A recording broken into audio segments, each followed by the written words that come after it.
আমি ভাপা পিঠা খেয়েছি, পুলি পিঠা খেয়েছি ও পাকন পিঠা খেয়েছি। আমি আমার বাবা মার সাথে এসেছি, আরও পিঠা খাবো। অনেক ভালো লাগছে কারণ এখানে সব টিচার আছে, ফ্রেন্ডরা আছে।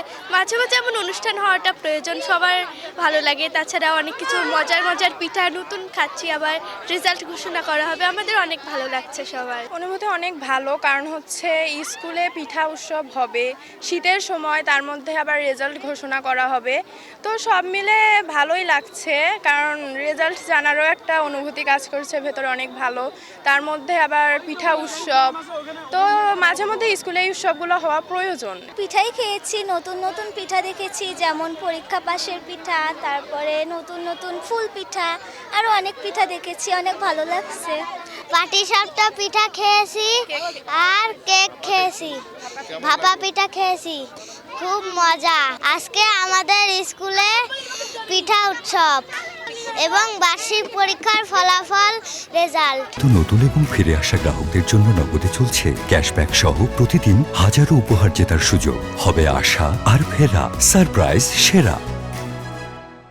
পাটিসাপটা পিঠা আর ভাপা পিঠা অনেক মজা। আমার অনুভূতি হলো যে আমি ঘরে তো অনেক কম পিঠা বানানো হয়, তো আজকে যেহেতু পিঠা উৎসব ওই জন্য আমি অনেক পিঠা খেয়েছি, আলহামদুলিল্লাহ খুব ভালো লেগেছে। আমরা পিঠা উৎসবের আয়োজন করেছি, সেখানে পিঠা আছে পরীক্ষা পাশের পিঠা, যেটার মূল্য হচ্ছে 20 টাকা। তারপরে হচ্ছে যে চূর্ণ চূর্ণ চুষি পিঠা, যেটার মূল্য 30 টাকা।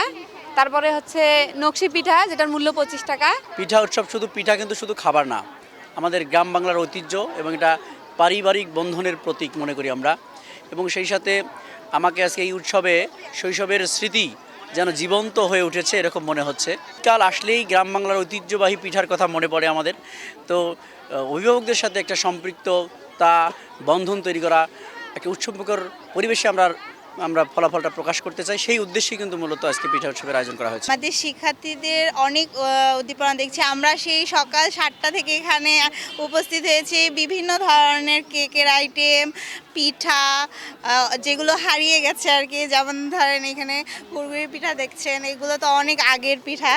এগুলোর সঙ্গে শিক্ষার্থীদের আমরা পরিচিত করার জন্যই আর কি মেনলি আমাদের এই উৎসবটা।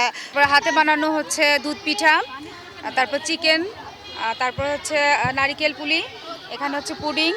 বাংলার ঐতিহ্য পিঠা উৎসব, এই পিঠা উৎসবে শিক্ষার্থীরা মেলায় এসে তারা বিভিন্ন আমাদের হারিয়ে যাওয়া পিঠাগুলোর সাথে পরিচিত হচ্ছে এবং এটাকে তারা শিক্ষার সাথে সমন্বিত করবে বলে আশা করি।